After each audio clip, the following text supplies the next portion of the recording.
José Genuíno, tudo bem? Bom dia, Mauro. Bom dia, Ana. Bom dia, Rebeca. Estou aqui com a comunidade do nosso café da manhã para discutir o mundo quente, o mundo em processo de ebulição. Muito bom sua presença, muito boa sua presença, bem-vindo. Muito obrigado. Vamos começar com o tema nacional e a Ana te coloca no tema internacional, na sequência.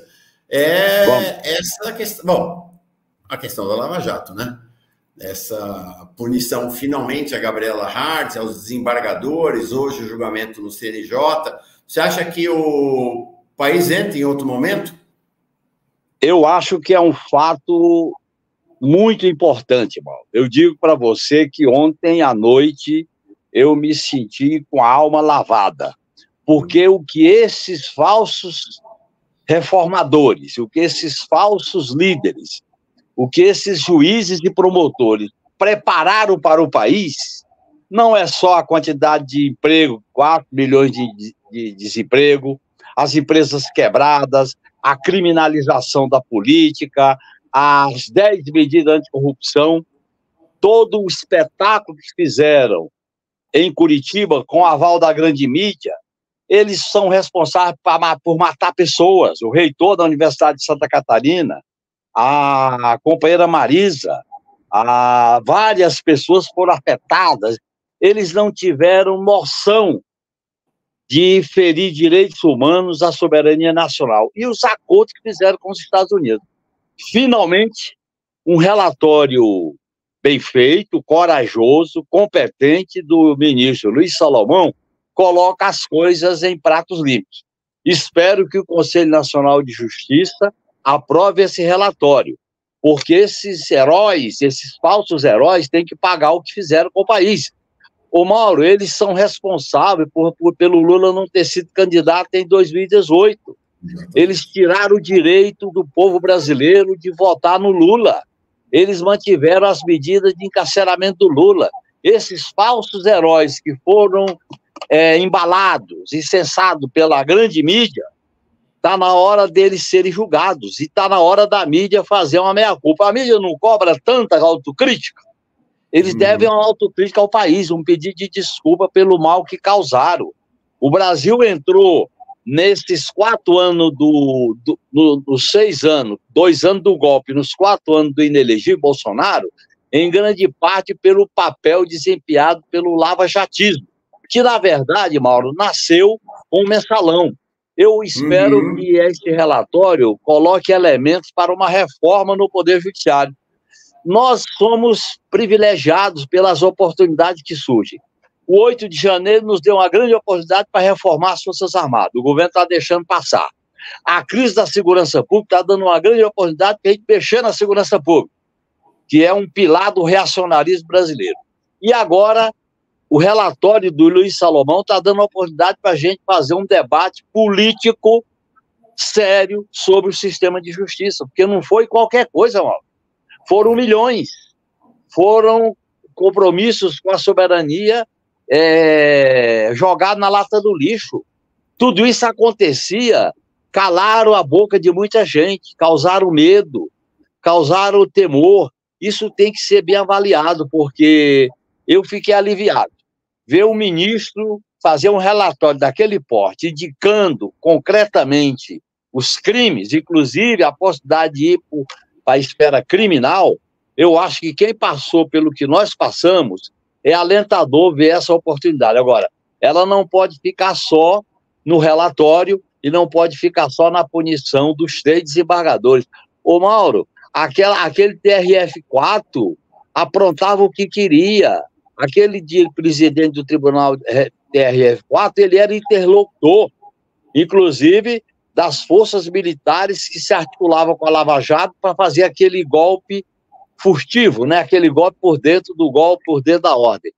Portanto, eu acho que o Brasil está sendo privilegiado por essas oportunidades históricas. O mal foi grande e está vindo agora à tona a possibilidade de reforma dessas instituições. Está na hora de discutir a articulação da Polícia Federal com o Ministério Público, por que deixaram, não aprovaram a PEC 37, Por que o Procurador-Geral da República, o Janot, fez o que fez? Por que nós não nos antecipamos em relação à presença de juízes, promotores dos Estados Unidos? Quer dizer, você compromete uma empresa, compromete um setor econômico, compromete milhões de empregos, arrebenta a vida de pessoas, e isso não pode ficar só nesse relatório. Eu espero que haja uma verdadeira prestação de conta à sociedade.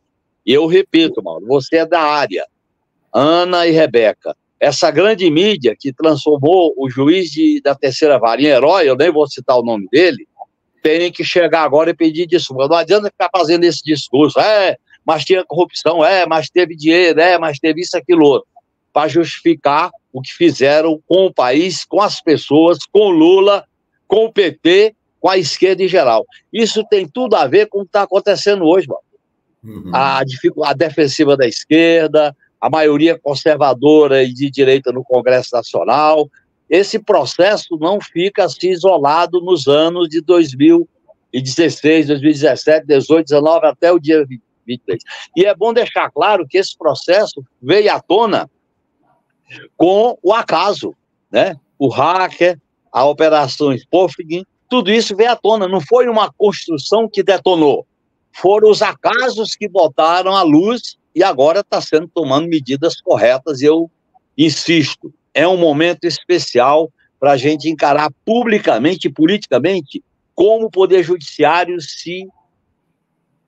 foi contaminado, foi infiltrado, foi manipulado por esse tipo de ação judicial autoritária, entreguista e de salvadores da pátria. O Brasil já sofreu muito com esses salvadores da pátria.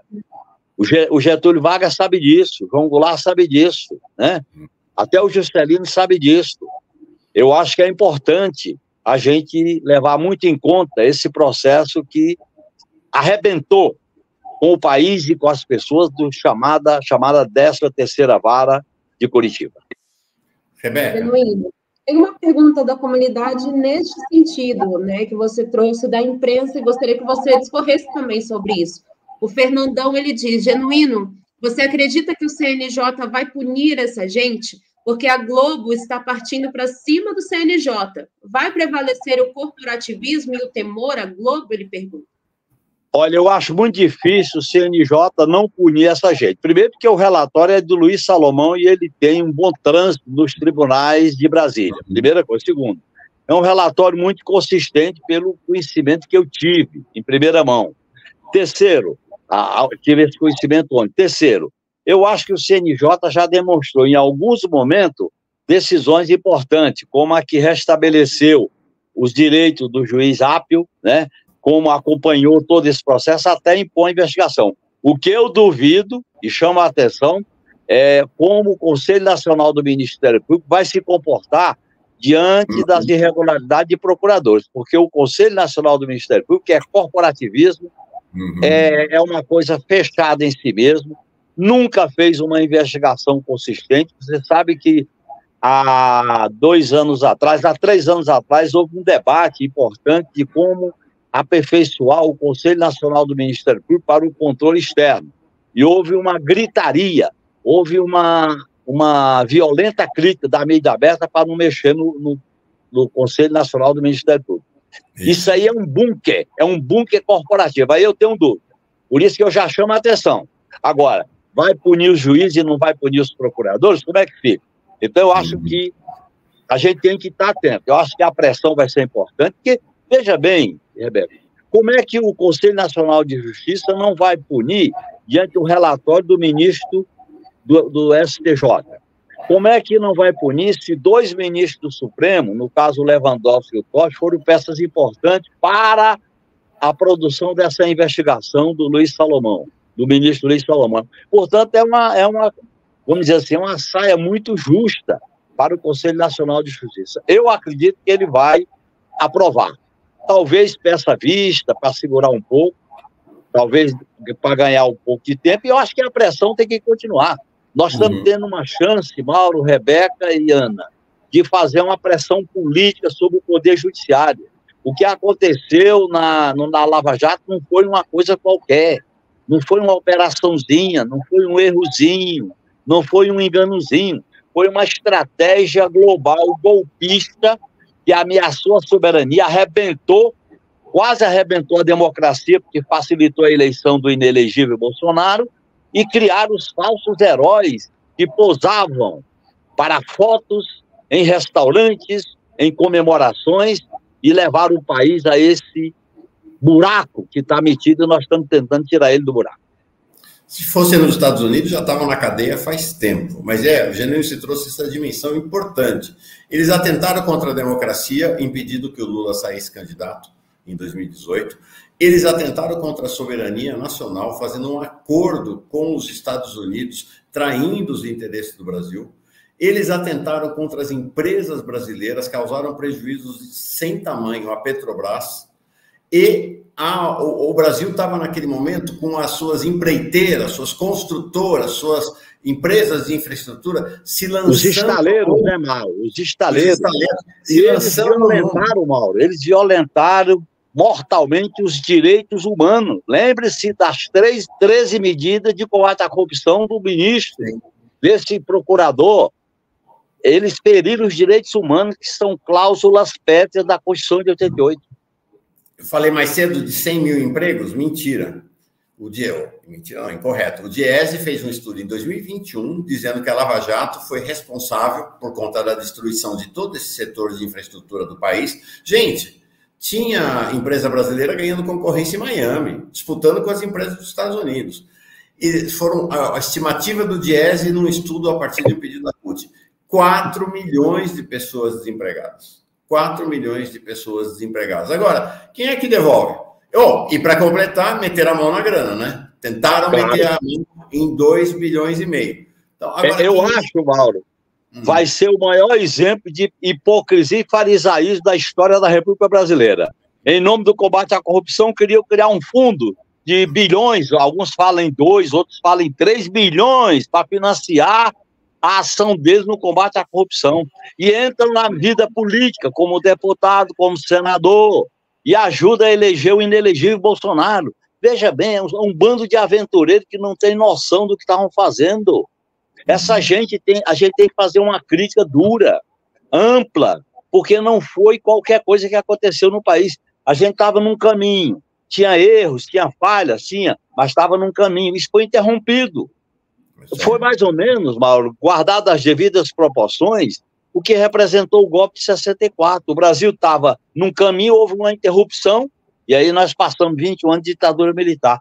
Felizmente, o povo brasileiro derrotou o inelegível. Eu espero que agora ele seja punido sem anistia e a gente reforme também as Forças Armadas, porque houve uma aliança das Forças Armadas com a Lava Jato, né? Com o Lava Jatismo. Ana? Eu queria trazer o Genuíno para uma outra pauta, posso? Claro. Tirar um pouco tanto da pauta nacional e puxar para internacional, porque nós tivemos eventos importantes aí no final de semana, né, Genuíno, dessa escalada do que está acontecendo ali no Oriente Médio, genocídio do povo palestino, que não para, não cessa, tem resolução da ONU sobre resolução, e mesmo assim a gente não consegue, o mundo não consegue impedir esse massacre levado a cabo pelo governo do Netanyahu, e houve esse contra-ataque, né? Na verdade foi um contra-ataque do Irã, depois de sucessivos ataques nos últimos meses. Ontem mesmo eu fiz um levantamento aqui de generais, de mortos, de ataques à embaixada. Como você acha que o Brasil se posicionou aí, o presidente Lula? Foi atacado de novo por Israel, né, por não ter condenado o Irã. E como você está vendo este momento da conjuntura internacional? A gente já viu aí que já teve impacto na economia mundial também, deve ter um impacto aqui na nossa economia, o que está acontecendo ali no Oriente Médio. Ana, nós estamos caminhando no fio da navalha, porque o governo de Israel é um governo agressor, é um governo que se legitima pela agressão. Foi assim, está sendo assim na faixa de Gaza, na Cisjordânia, foi assim no ataque a embaixada do Irã em Damasco e está sendo assim na retórica belicista. Ele quer criar uma situação de fato para forçar os Estados Unidos e a União Europeia, o chamado G7, a dar o aval político e militar. Até agora eles estão dando o aval político, inclusive aprovando sanções contra o Irã. Portanto, eu acho que o governo de Israel está promovendo uma escalada e esta guerra pode se transformar numa guerra regional. Se as repercussões econômicas já estão acontecendo, imagine se houver uma precipitação de um conflito militar entre Israel e o Irã. E não é um conflito qualquer, porque são dois estados com forças armadas poderosas, treinadas e preparadas. E o Irã tem uma demonstração de força calibrando aquela operação com os mísseis, com os drones no território de Israel. Portanto, eu diria para você que nós estamos no fio da navalha. Eu espero que a pressão do G7, dos Estados Unidos e da Europa aumente para conter o braço assassino do governo Netanyahu, até porque ele quer resolver seu problema interno. Segundo, o governo brasileiro divulgou uma nota que tem o meu apoio.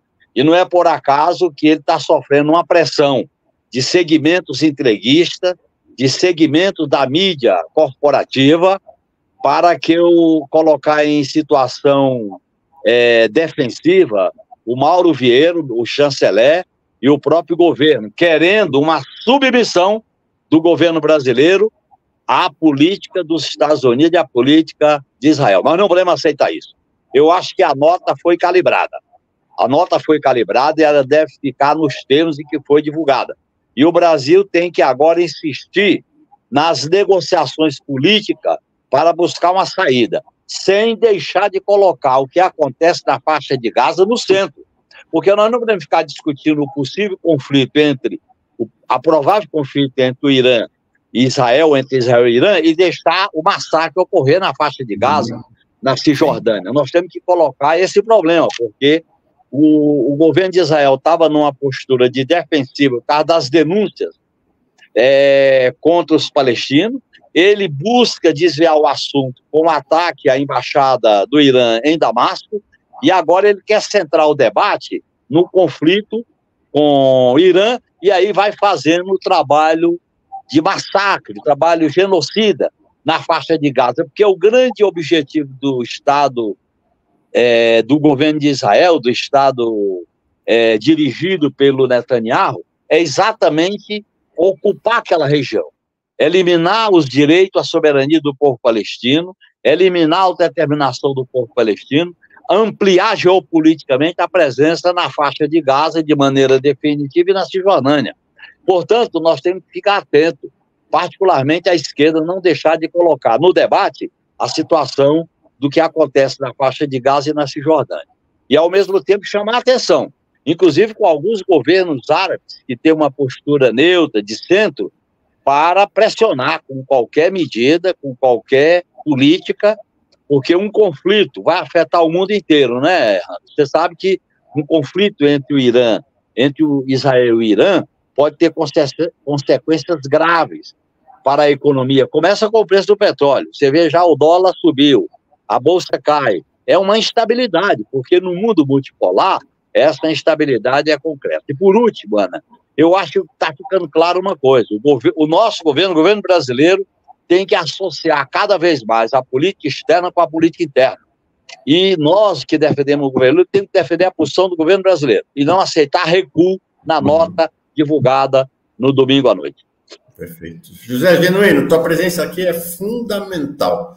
Fundamental. Obrigado aí pelo sacrifício de entrar com o celular, o esforço que você fez para conseguir estar com a gente.